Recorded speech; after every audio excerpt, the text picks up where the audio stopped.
Une fois collectés, vos déchets sont pris en charge par le syndicat mixte de traitement des ordures ménagères du Nord-Seine-et-Marne. Ils sont acheminés sur le site de traitement des déchets à Monthyon.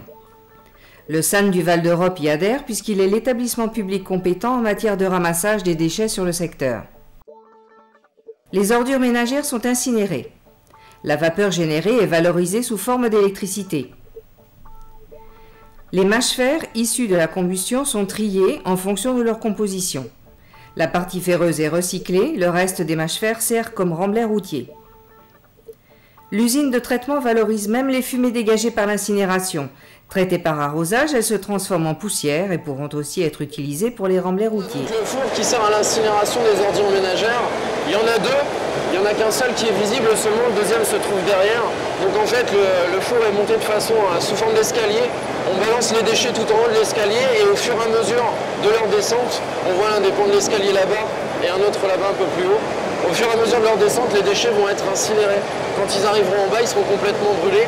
Il ne restera seulement que des mâches-fer et des cendres qui vont être évacués par ce tapis-là jusqu'à la salle suivante.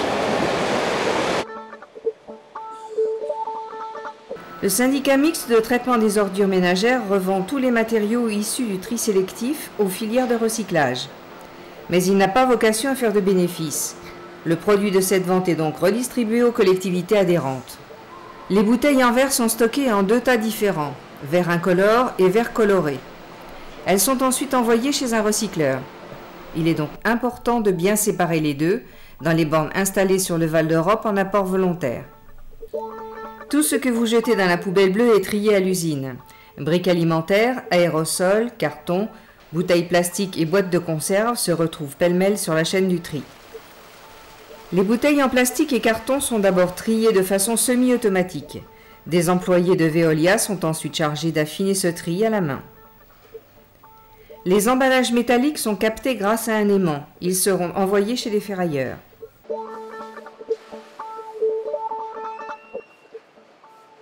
Les déchets verts sont broyés puis placés dans un silo pour fabriquer du compost.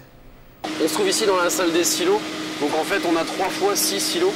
Un silo c'est tout simplement un couloir dans lequel on va venir jeter les déchets verts. Donc on jette les déchets verts dans le premier silo, on les laisse se décomposer quelques jours, on les arrose et au bout de quelques jours on a la roue Siloda qui est là-bas tout au bout qui va venir en fait remuer les déchets et les faire basculer dans le silo suivant. Pareil, pendant une fois ou 2 fois par semaine à peu près on va réaliser cette œuvre-là et ensuite pour arriver en fait au bout d'un mois et demi on aura obtenu du compost de qualité tout simplement.